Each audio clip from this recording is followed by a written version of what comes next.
Good afternoon. My name is Clay Richmond, and I am thrilled to be here to share some stories about my parents, Jack and Laura Richmond, how they came to be in San Antonio, and how they started their association with the San Antonio Area Foundation. It is really an honor to be given the opportunity to talk about them and their journey. There are certainly a million things I could share, and I hope that I hit a small part of that message here in the 45 minutes I have been allotted. It's not 45 minutes. My parents and three older brothers, John, Steve, and Wade, lived in Topeka, Kansas. My father held a management position with Southwestern Bell Telephone Company, and my mother was a school teacher. She taught third grade.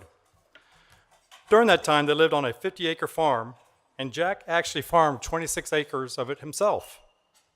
Jack Richmond, a farmer. I bet you didn't know that. He says those times living on the farm were some of the most memorable of his life. Jack, Laura, and their three boys living on the farm. Things were great. My father's job at the telephone company was the kind of job in the mid-60s that you would retire from, get your gold watch, and have a pension that kept you secure. Kansas was their home. And then, my father was up for a promotion and didn't get it. He felt like he was passed over. That, of course, did not sit well with him. From that disappointment, he decided he was going to take a chance on a then unknown concept we now know as Pizza Hut. Having zero restaurant experience didn't matter to him. This was going to happen. He worked a couple nights at the Pizza Hut in Lawrence, Kansas to get a rough feel of what was going on. He didn't dare work in the restaurants in Topeka for fear of being recognized as having people wonder why this phone company executive was behind the counter wearing an apron. The only people who knew were Laura, Jack's mother, and the guy at the Pizza Hut in Lawrence, Kansas. Only two of them supported his decision. One guy, covered in sauce and flour, thought he was nuts to even consider leaving the phone company. He didn't leave those jobs for what that gentleman simply described as this. But Jack had a vision and it was going to work. The move was made March of 1968, just before the start of Hemisphere in San Antonio. My father moved to make the down payment, sign the paperwork, and take over the single operating restaurant that is still there today. I won't go into the details of those early days. My father has some fascinating notes of his arrival and early months in San Antonio all by himself. Jack and Laura bought the franchise from a man named Jim Carney, a cousin of the Pizza Hut founders. Mr. Carney refused to share any information, including sales, before Jack bought it. Jack reminded me the other night that his first day of sales totaled $67. Uh-oh.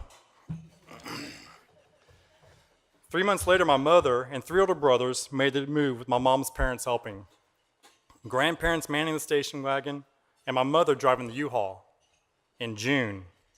No air conditioning, no DVDs in the backs of headrests, with three boys, 11, 9, and almost 2 years old. Laura was 6 months pregnant with me, the favorite. I like to remember that story, their time apart, their sacrificing to make it work for our family, leaving the security of the unknown, but being in charge of its success or its failure. I'll think about that drive to San Antonio sometimes when I'm driving somewhere with my own kids, and the chorus of, "Are we there yet?" tries to rear its bored head. I just think we have no idea, and we're just going to Costco. I admire that trust among spouses, faith in your ability, and the spirit that by God this was going to happen. I like to think about that state of their transition from comfortable job, surrounded by family and friends, working the farm, and a hot summer's drive to a new home. It makes me smile. Of course, I had the best seat in the house on that drive. My poor mother. Thank you, Mom. My father has had lots of what he looks back on and fondly refers to as adventures. He will tell me stories sometimes of his own parents chasing income. He lived at 19 addresses in his first 20 years. I look at that on paper, and I'm exhausted just thinking about it. But my father always tells the stories with a smile on his face, like the summer they were trying to make a living cleaning carpets in Borger, Texas, in the Panhandle, during the Dust Bowl days in the midst of the Great Depression. He talks about the rock-hard, zero-vegetation ground. The only thing that seemed to grow then were sticker burrs. He laughs and tells stories about how dreary the surroundings were. But there is always that smile, and it's just part of the story and part of the adventure. I must remind myself he sees them as adventures because when he's telling those stories with a smile on his face, I'm usually thinking, that sounds miserable. But the memories of his family being together, he never felt like he was without.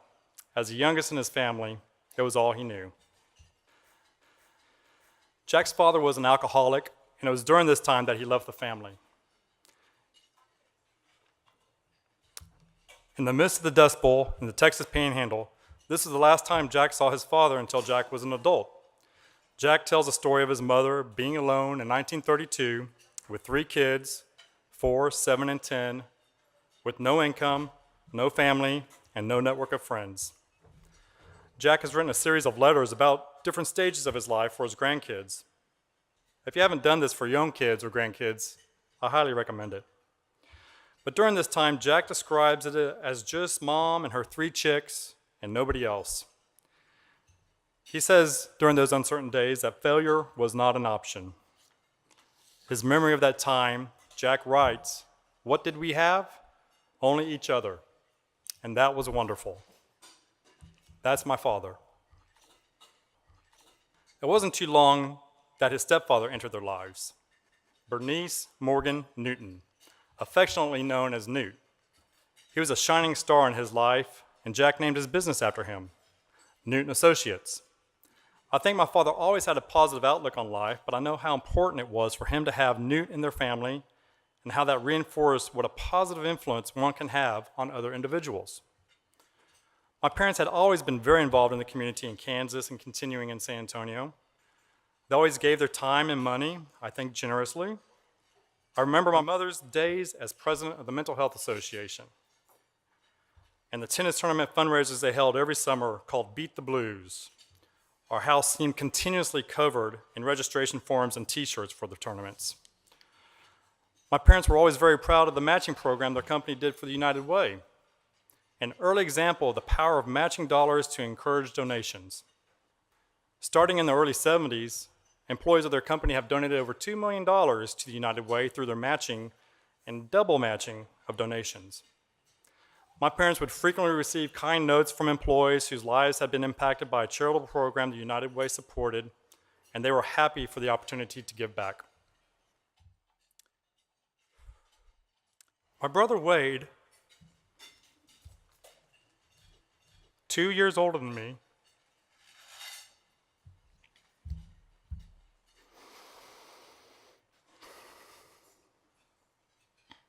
died from a grand mal epileptic seizure in February 1984. 34 years ago this month. It shocks me to say that number out loud. Twice the amount of time that he was alive. He was 17, a senior at Lee High School. After his death, my parents were researching how to start a scholarship in his name, and the San Antonio Area Foundation was where they landed. It was a good fit. Richard Goldsmith, of course, was instrumental in helping them achieve this, and my father also knows that Katie Fulbray and Bill Cromer were very helpful in the early days of the scholarship. The stewardship and friendship of Reggie Williams and Dennis Knoll over the years are great memories for my parents as well. From my brother's passing in mid-February until mid-May that same year, 3 short months, 2 scholarships were awarded.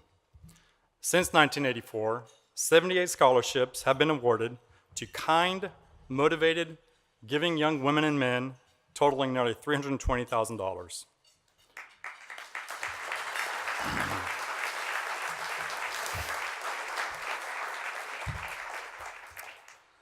The scholarships in memory of my brother were our introduction to the San Antonio Area Foundation. 14 years later, my parents were celebrating their 30th anniversary being in and doing business in San Antonio. They wanted to do something special for the place that had become their home and a city that they loved.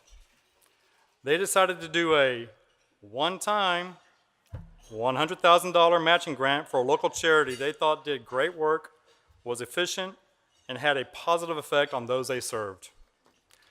The organization they chose that year was Christian Assistance Ministry. As a side note, those of you here with Cam may like to know my parents farmed wheat while they were in Kansas.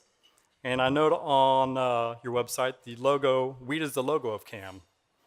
Cam states on the website that wheat is often a symbol of life, sustainability, charity, and love.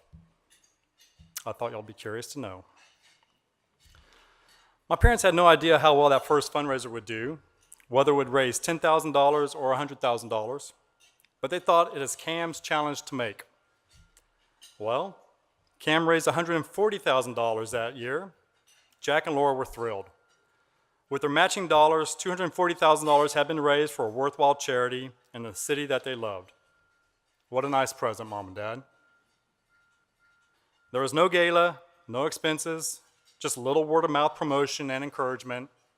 They got such a kick from the success of that fundraiser that my mother, of course, wanted to do it every year. My father, who I believe is as generous as they come, was like, hang on, let's think about this. Well, it was a good idea, and they loved the thought of bringing some attention to an organization that might not otherwise be known in all corners of San Antonio, but that someone may be encouraged to give because they knew their donation, however modest, is meaningful and will get a boost from their matching grant. Well, they did it again the following year, and the year after that. Success after success after success. They went from one matching grant every year for a few years to doing 2 grants a year. The second grant originally was done in August to celebrate their birthdays. Mom, Dad, and Wade. August babies. What a selfless way to celebrate. As you heard my father say on the video, helping those angels who help people in the city that you love. My parents do not wish to recreate the wheel. They say there are angels among us who do great work, and we want to support those angels. The Richmond Family Foundation was eventually moved to the San Antonio Area Foundation, where it has been successfully holding matching grants ever since. My parents didn't stop there. They created another, the Wade Richmond Foundation. This foundation and its matching program seemed a greater opportunity to keep my brother's memory alive, especially since its goals matched his kind and giving spirit. From 1998, with one celebratory fundraiser, they added a second annual grant along the way, and then a third in 2013. Through last year, their $100,000 challenges have averaged an additional $180,000 in donations from the generous folks in San Antonio. These totals have generated more than $10 million in giving since its inception.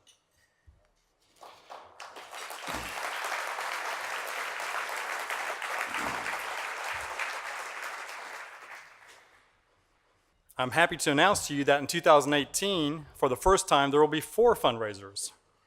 Starting tomorrow, in the month of March, you can double your donation to Habitat for Humanity of San Antonio.